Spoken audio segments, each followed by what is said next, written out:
दोस्तों वीडियो को अंत तक ज़रूर देखें और अपने सभी मिलने वाले रिश्तेदारों और मित्रों को यह वीडियो ज़रूर भेजें ताकि सभी एकजुट होकर आवाज़ उठा सके। धन्यवाद। सहारा और अडानी के बीच में जो डील हो रही है उसकी आज सुप्रीम कोर्ट में सुनवाई हुई। देश भर के जो सहारा निवेशक हैं वो सुप्रीम कोर्ट की तरफ उम्मीद भरे निगाहों से देख रहे थे कि आखिर इस सुनवाई में क्या कुछ होने वाला है।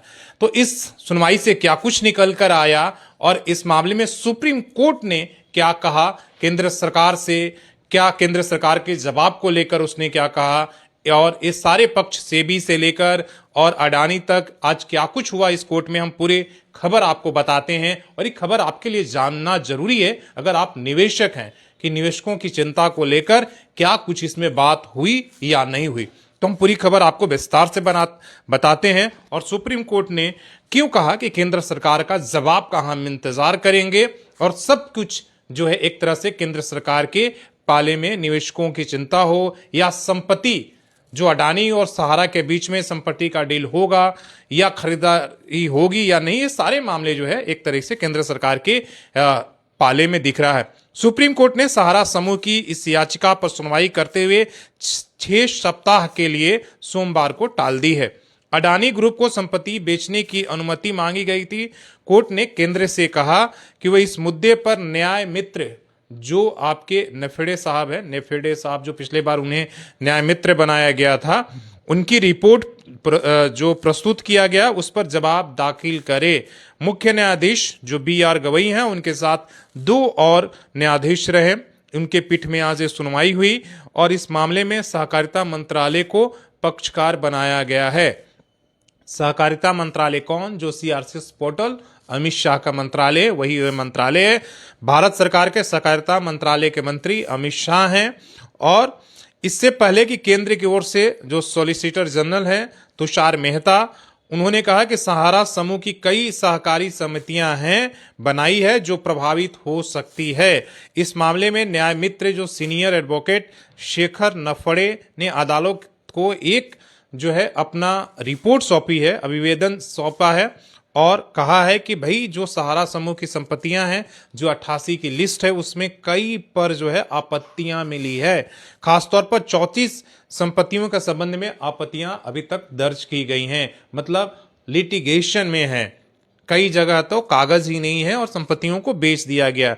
सहारा समूह की ओर से जो सीनियर वकील कपिल सिब्बल थे, उन्होंने कहा कि भाई न्याय मित्र द्वारा जो भी रिपोर्ट यहां प्रस्तुत किया गया है उस पर हम अपनी भी जवाब प्रतिक्रिया दखल करना चाहेंगे। साथ ही इस बात पर जोर दिया कि बहुत सारी संपत्तियां जाली दस्तावेज के आधार पर बेची गई हैं या पट्टा रद्द कर दी गई हैं या पट्टा पर दे दी गई हैं, जो पहले से ही आशंका थी कि कई जगह सहारा की जो प्रॉपर्टीज है जैसे झारखंड के अंदर धनबाद के बोकारो में और कई जगहों पर बिहार में पटना में बेगूसराय में कई जगह संपत्तियों को बेच दी गई है। पिछले दिनों आपको पता है कि इस मामले में CID ने भी एक जो है रिपोर्ट FIR शिकायत दर्ज की है कि भाई जो सहारा की संपत्तियां हैं बेचकर हवाला के जरिए जो हो पैसा बाहर भेजा जा रहा है। मतलब सुप्रीम कोर्ट के रोक लगाने के बावजूद भी सुप्रीम कोर्ट में आंख में धूल झोंकने की काम की जा रही है। CID भी इस मामले में एक तरीके से FIR शिकायत दर्ज की थी और ED भी जांच कर रही है। पीठ ने कहा कि भाई जो न्यायाधीशों का पीठ है, जब कहा गया कि भाई इस तरीके की जमीनों में विवाद है या जाली दस्तावेज है या फर्जी है, जब कहा गया तो पीठ ने कहा कि बिक्री या पट्टे के दस्तावेजों पर गौर करना ये उपयुक्त मंच नहीं है। मतलब सुप्रीम कोर्ट में इसकी सुनवाई नहीं है। अगर कोई आपत्ति है तो आप नीचे के अदालत में जाएं और इन दस्तावेजों पर वो गौर कर सकती है। सुप्रीम कोर्ट में इस तरह के मामले में सुनवाई नहीं हो सकती कि भी फर्जी डॉक्यूमेंट था या क्या था, कैसे बेची गई। मुख्य न्यायाधीश गवई ने नफड़े से कहा कि सरकार को अपना जवाब दाखिल करने दीजिए और फिर हम उन मुद्दों पर विचार करेंगे। पीठ ने मामले की अगली सुनवाई 6 सप्ताह के लिए टाल दी है। केंद्र ने सहारा कंपनी की याचिका के साथ साथ न्याय मित्र की रिप्रेजेंटेशन पर जो रिपोर्ट है वो अपना जवाब दाखिल करने को कोर्ट ने उनसे कहा है। सर्वोच्च अदालत में 14 अक्टूबर को सुनवाई हुई थी। आपको पता है उस समय 17 नवंबर को डेट मिली थी जब सहारा के तरफ से अदालत में याचिका दाखिल करके अडानी को बेचने की अनुमति मांगी गई थी। तब से ये मामला चल रहा है और इस पर निवेशक पूरी तरीके से जो 10 करोड़ देश भर के निवेशक हैं सहारा का, और एक तरीके से टकटकी लगाए हैं कि क्या हमारी जो चिंता है निवेशकों का पैसा कैसे मिले और उसकी क्या कोई व्यवस्था हो रही है या नहीं है। इसलिए कि सहारा भी कह रहा है कि भाई हम संपत्तियों को बेचकर निवेशकों को पैसा देंगे, लेकिन सहारा की नीयत पर लोगों का एक तरीके का भरोसा नहीं है। इसलिए कि सहारा के पास पहले भी कहा गया कि भाई आपको पैसा देने से रोक किसने लगाया, सुप्रीम कोर्ट ने पैसा देने से रोक नहीं लगाया कि आप मत दीजिए।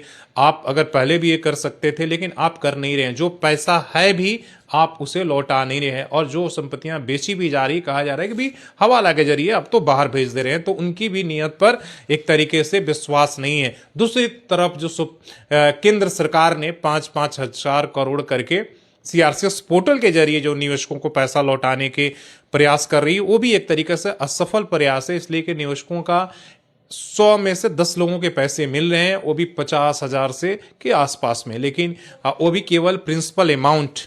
जब इतने साल से लोग उन्होंने एक तरीके से इंतजार किया तो केवल उनके प्रिंसिपल अमाउंट मिल रहा है, कोई क्लैरिटी नहीं है कि भाई उनका ब्याज का इंटरेस्ट का क्या होगा। वो भी कुछ सहकारी समितियों का ही, कोऑपरेटिव सोसाइटी जो उन्होंने बनाया उनके केवल 4 सोसाइटियों का मिल रहा है, बाकी का पैसा नहीं मिल रहा है। तो सहारा ने कई सोसाइटीज और कंपनियों के जरिए लोगों का पैसा लिया है, तो उसको लेकर लोगों का टेंशन है कि सुप्रीम कोर्ट क्या निवेशकों की जो चिंता है उस पर क्या कहती है। और सारा कुछ अब केंद्र सरकार जो सहकारिता मंत्रालय उसके ऊपर है कि वो अपनी रिपोर्ट में या वो क्या जवाब देती है, क्या उस पर निवेशकों की चिंता आ रही है, उनका समुचित पैसा कैसे लौटाया जाए, उस पर बात आ रही है कि नहीं। ये तमाम सारी मुद्दे हैं और इसको लेकर अब 1.5 महीने का आपको इंतजार 6 सप्ताह के लिए टाला गया है। डेट आएगा कि अगला 1.5 महीने के बाद क्या डेट होता है और केंद्र सरकार अपना रिपोर्ट क्या कुछ देती है, इस पर निर्भर करेगा।